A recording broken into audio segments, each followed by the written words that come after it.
है वो emerge recent years में हुआ है। चाइनीज सिटीजन्स, चाइनीज जो है प्रोजेक्ट्स और चाइनीज इंस्टीट्यूशंस की सिक्योरिटी पाकिस्तान में।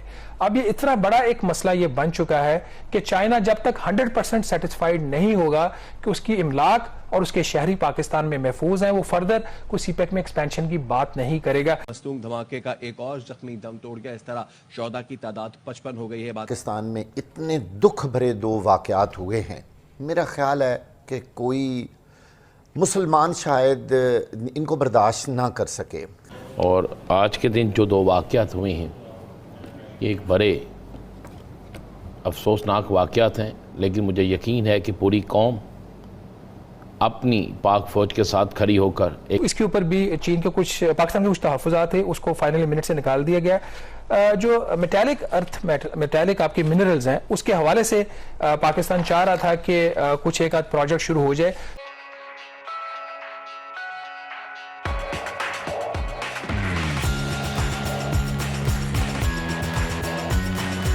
चाइना ने उसके ऊपर भी इत्तेफाक नहीं किया। अब इसका मतलब ये नहीं है कि कामरान जितनी चीजें यहां से निकाल दी गई हैं वो कभी हो नहीं सकती।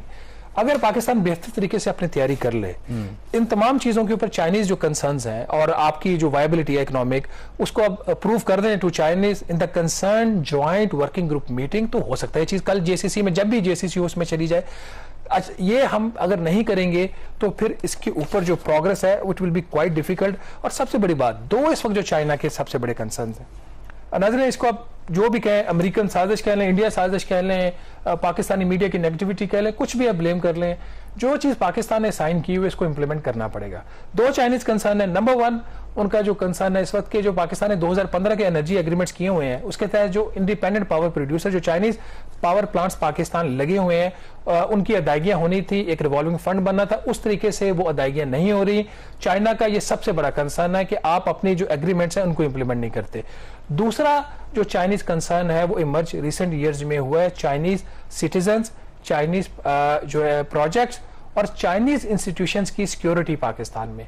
अब ये इतना बड़ा एक मसला ये बन चुका है कि चाइना जब तक 100% सेटिस्फाइड नहीं होगा कि उसकी इमलाक और उसके शहरी पाकिस्तान में महफूज हैं, वो फर्दर कोई सीपेक में एक्सपेंशन की बात नहीं करेगा। कामरान, ये थोड़ा सा चूंकि सब्जेक्ट आपसे भी रिलेटेड है, इन्हीं मिनट्स के अंदर ये चीज जिक्र इस चीज का है कि जो ड्राफ्ट मिनट्स थे उसमें जो सिक्योरिटी के एस्पेक्ट थे वो इस तरीके से पाकिस्तान ने कवर नहीं किए हुए थे, जो पाकिस्तानी साइड्स के ड्राफ्ट मिनट्स थे। लेकिन जो फाइनल मिनट्स साइन हुए हैं उसके अंदर जो मैंने पहली दफा ये लफ्ज पढ़ा है, अब 10 साल हो गए हैं सीपेक और हमने उसका एक दहाई की वो सेलिब्रेशन भी मना ली हैं। उस वक्त के वज़ीर आज़म शहबाज शरीफ साहब ने कुछ हमने कोशिश की कि चाइनीज को कन्विंस करें, वो पाकिस्तान ने प्रेसिडेंट की विजिट की, हमने हमारी ख्वाहिश थी, वो नहीं हुआ। वाइस प्राइम मिनिस्टर आए, फिर उसी वक्त ये मिनट साइन हुए थे।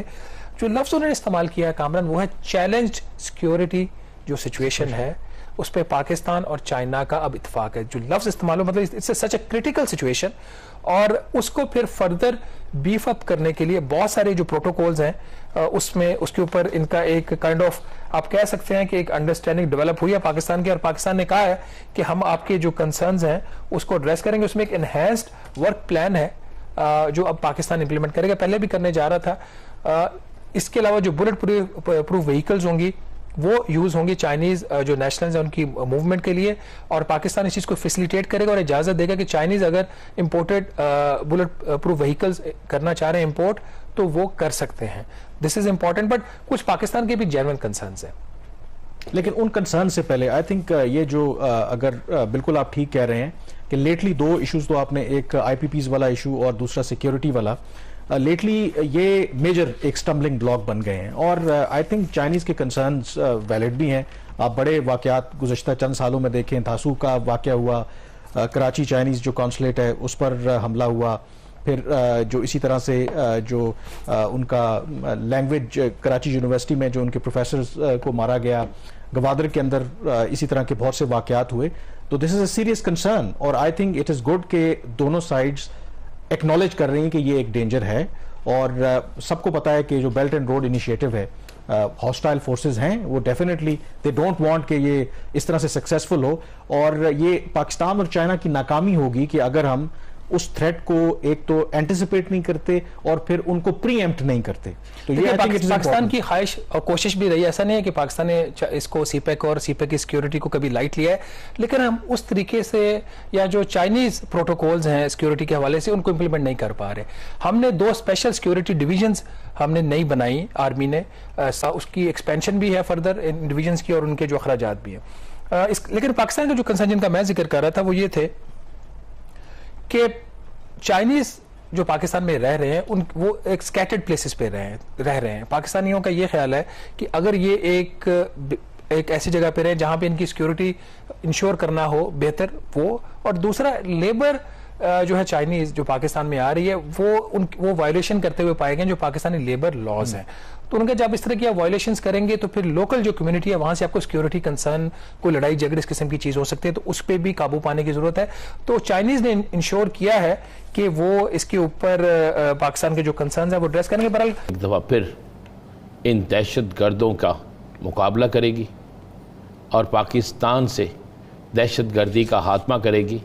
और आज जो हिंदू बनिए ने जो उनकी एक वेबसाइट से जो चीज़ें आई हैं कि डीएसपी के बदले डीएसपी और फलां, तो इससे ये साबित हो गया है कि पाकिस्तान के अंदर दहशत गर्दी में वो कुव्वतें मुलव्वस हैं जो शुरू से पाकिस्तान को कमज़ोर देखना चाहती थीं, और इंशाअल्लाह इनको शिकस्त फाश भी होगी और इनका अंजाम भी इबरतनाक होगा। ये जो दहशत गर्दी का इफरीत है, हम इससे लड़ते लड़ते दहाइयाँ गुजर चुकी हैं, लेकिन हम दुनिया को भी बावर करवाने की कोशिश करते रहे हैं कि इसके पीछे किसका हाथ है। वो हाथ अभी तक काटा क्यों ना जा सका? जब हमारे अपने लोग सहूलतकार बन जाए, जब हमारी मुख्तलिफ ग्रोह, मैं सख्त लफ्ज़ इस्तेमाल करने लगा था लेकिन मैं एहतियात करता हूँ, ग्रोह उनके सहूलतकार बन जाए, जब उनके कहने पर डैम तक ना बनने दिए जाए, जब उनके कहने पर मुख्तलिफ NGOs के ज़रिए लोगों की एंटी पाकिस्तान तरबियत की जाए, जब उनके कहने पर लोग जो हैं असम्बली के फ्लोर पे खड़े होकर बकवास करें, तो फिर आप मुझे बताएं उन्हें हमें किसी और दुश्मन की ज़रूरत पेश आएगी? जब इस मुल्क के अंदर उन्हें सहूलतकार मिल जाते हैं। ख़ास तौर पे आज का दिन, जिस दिन हमारे नबी पाक सल्लल्लाहु अलैहि वसल्लम की वलादत हुई, पूरा आलम इस्लाम खुशियाँ मना रहा होता है और हमारे लिए ये बहुत ही मुकद्दस दिन है, ईद सईद है हमारे लिए।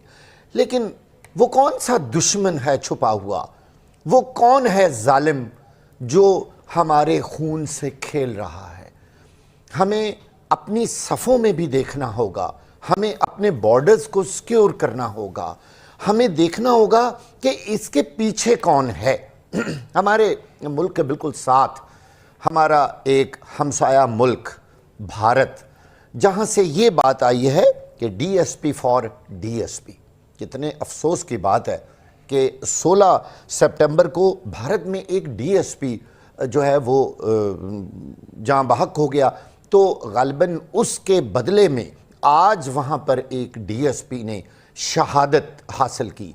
लेकिन अगर फ़र्क देखा जाए तो वो हलाकत थी उधर और इधर शहादत है। हमारे बहुत सारे जवान, हमारे सिविलियंस अल्लाह की राह में जिस तरह अपनी जानों का नजराना पेश कर रहे हैं, शहादत नोश किया, कोई दुनिया की कौम इसकी कोई मिसाल पेश करके दिखाए। एक हमला होता है तो अगले के लिए हम हमेशा तैयार रहते हैं, दुश्मन को हम हमेशा ललकारते हैं कि आओ हम खड़े हैं, लेकिन बुज़दिल दुश्मन हमेशा छुप के हमला करता है। हमारे जो जुलूस हो रहे होते हैं, मजहबी हमारे त्यौहार, उनको वो निशाना बनाते हैं, कभी मस्जिदों को, कभी किसी जगह पर वो काम ये शुरू कर देते हैं। आज पाकिस्तान में बहुत ही दुख का दिन है।